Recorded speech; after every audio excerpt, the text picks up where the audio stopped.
Impression Sunrise by Claude Monet is a very important painting indeed, for this very painting gave birth to the whole meaning of the phrase Impressionism. Monet painted it in 1872, and the scene is none other than the harbour of Le Havre in France. It was actually painted from Monet's window that overlooked the harbour, and when it went off for an exhibition, Monet was asked to give a title to it, so he simply replied, Impression. It was then exhibited in Paris 2 years later in 1874, and the famous art critic Louis Leroy famously wrote, "Wallpaper in its embryonic state is more finished than that painting." Little did he know what words he was saying. But it was he, Louis Leroy, who gave the Impressionists their title and called it the Exhibition of the Impressionists. The rest is history. Quick art fact, the painting was actually stolen in 1985 and recovered 5 years later. Phew, we're jolly grateful it was, and it now resides in Paris.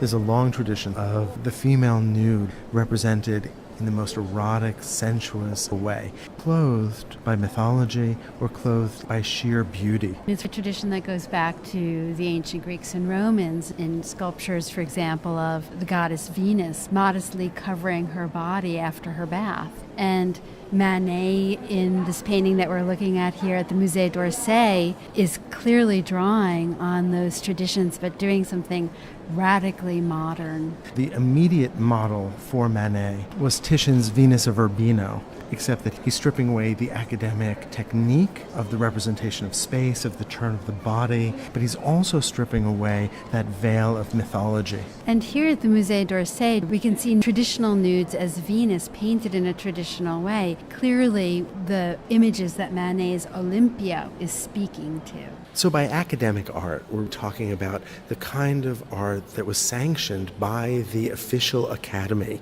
that was associated with the government of France. It didn't challenge particularly, it satisfied. Well, for a couple of reasons. For one, because it had the stamp of the official state. These were the leading artists of the time that were saying this art is of quality, and so of course it had a ready market value. But at the same time, it was art that was formulaic, that was expected. Well, there was an idea that there was a definition of great art, and there was no point in looking for what was new or different, because what great art was self-evident. Great art was based on the classical and the Renaissance.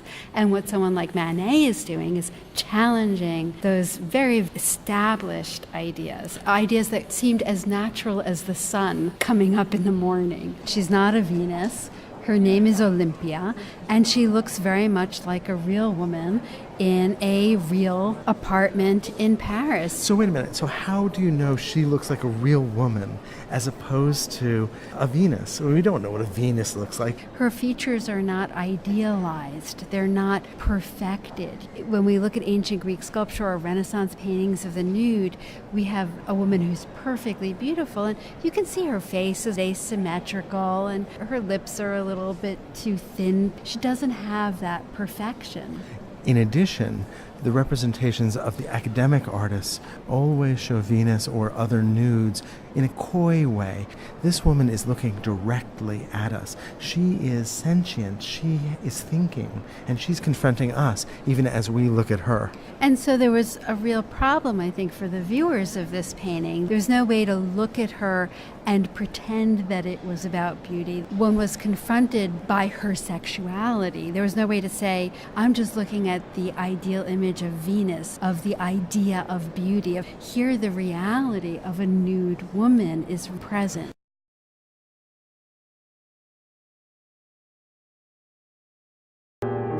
We're at the Musée d'Orsay, and we're standing in front of Manet's famous painting, Déjeuner sur l'herbe, or Luncheon on the Grass, which was exhibited at the Salon des Refusés in 1863. It was exhibited there because the painting was rejected when the artist submitted it to the traditional salon. Right. In fact, that year there were so many artists who were rejected that Napoleon III opened something called the Salon des Refusés, or the Salon of Refused or Rejected Works.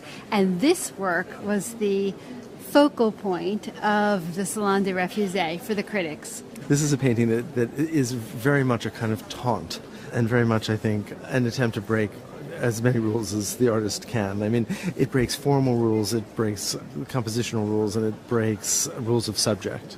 The composition was borrowed from a print after Raphael. Right, and it was a tapestry by Raphael that was lost. So the composition is borrowed from a traditional source, and the subject matter, nude women with clothed men in an idyllic landscape, is borrowed from a painting by Giorgione in the Louvre.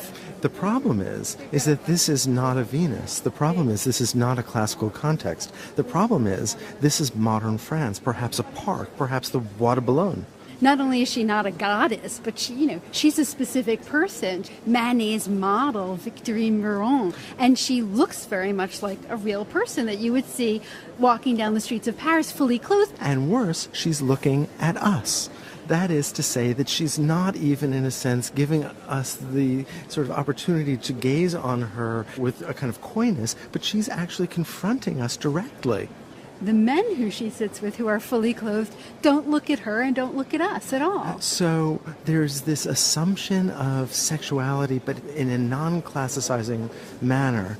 And yet, at the same time, it's so matter-of-fact that it feels totally desexualized. On the other hand, there's all these clues about sensuality and sexuality. We have in the lower left a very sensual still life of fruit and bread and a flask with some alcoholic beverage in it, and that lies on top of the clothing that she's discarded. And the original title of this painting was The Bath. So she's not a nymph that lives in a mythological forest who's always naked, but she's a modern woman who's taken off her dress. She's not nude, she's naked. This painting is breaking lots of rules when it comes to subject, but it's also breaking lots of rules when it comes to the way in which the painting was actually made. If you look at the very bright flesh of the female figure, she is so bright and so heavily outlined that, and I shouldn't say outlined, but she's surrounded by darker tones, so that she actually seems somewhat flattened, doesn't she? Yes. And the internal modulation of tone that you would expect to see in a 19th century painting of this sort is absent, so that some might have looked at this and seen her almost as a kind of two-dimensional cutout. And worse than that, there are other ways in which Manet is, in a sense, breaking the rules that one followed at that point to create naturalism. For instance, look at the way the ribbon in her hair, which is so dark, and the darkness of the hair itself mesh with the darkness of the bush that is many feet in back of her and kind of collapse that space. We really have no sense of the distance between the figure that we see in the background who's emerging from the water. The other female figure. She almost seems too large. Well, right? Especially since her hand, which is so small because of the distance, seems to be actually reaching down to the man's thumb. And there's this terrible kind of disjunction. Right, and kind of collapsing of space. Yeah, and scale. And in a sense of the rules of illusionism that Manet seems to be inviting the destruction of. He seems to be sort of willfully and playfully undermining the very rules of the Academy. And at the same time, there's all of this pleasure that one senses in paint, in applying the paint in this kind of very loose brushwork that is very sensual, especially the blue of her clothing and the still life, or the gray pants and white pants worn by the male figures. Well, Manet had been looking at people like Velázquez and others where the brush becomes critically important, and he's very interested clearly in us not only seeing what is being depicted, but seeing the means by which it was depicted. Seeing the paint itself, refusing to give us that perfect illusion that had been really the foundation of Western painting since the time of the Renaissance.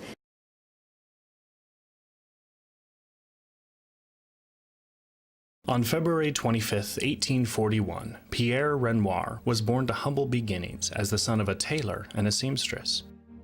When he was 4, his family moved to Paris, where the young Renoir had his first encounter with art in the Louvre. Renoir left school at 13 years old to work in a porcelain factory. He was talented and was chosen to paint designs on the fine china. After work, he would return to the Louvre, where he copied and studied the work of the old French masters. But the porcelain factory went bankrupt and left Renoir jobless. At 21, he entered art school, and to help pay the bills, he painted decorations on blinds, fans, and signs. Renoir soon became friends with fellow students Claude Monet and Alfred Sisley. These young men would become renowned for their art. But for now, Renoir struggled to even afford paint. Renoir wanted to make a career for himself as a painter, so he worked towards being exhibited at the Paris Salon.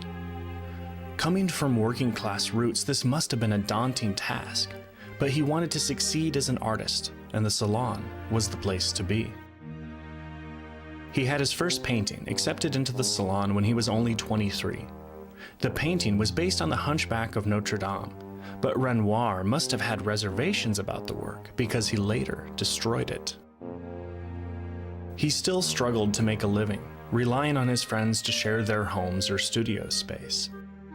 He often found himself with his old art school friend Claude Monet, painting side by side on the banks of the Seine, where they observed the momentary effects of light on the rippling water. What they discovered would become known as Impressionism. On April 15, 1874, Renoir participated in the Impressionists' first exhibit. Held in a Paris studio and lit with a mixture of natural and gaslight, each painting was hung on the same level, so they would all be viewed fairly. 3,500 people visited over the course of the month, but business was not as brisk as they had hoped, and each artist was left in debt. The overall response to the exhibit was not favorable, but Renoir's painting Danse le Moulin de la Galette received critical acclaim. He began to find financial success and a market for his work. By the early 1880s, thanks to his recent success, Renoir took the opportunity to travel to Algeria and Italy. It must have been such a luxury for an artist who, as a boy, had to drop out of school so he could work in a factory. In Italy, Renoir was awed by the beauty and lasting effects of the Renaissance works. Renoir's work was shifting as he was becoming dissatisfied with the momentary nature of Impressionism. He wanted to create something with more structure, more staying power that echoed the works of the classical Renaissance.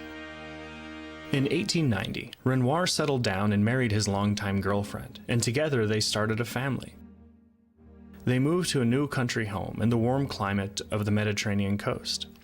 Renoir found contentedness in his new life, taking pleasure in painting scenes of his family. In his old age, Renoir was bound to a wheelchair and suffered from arthritis.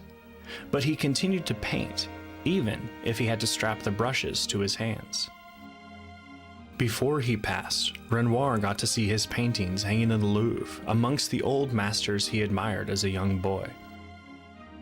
On December 3, 1919, Pierre Renoir would pass away at the age of 79.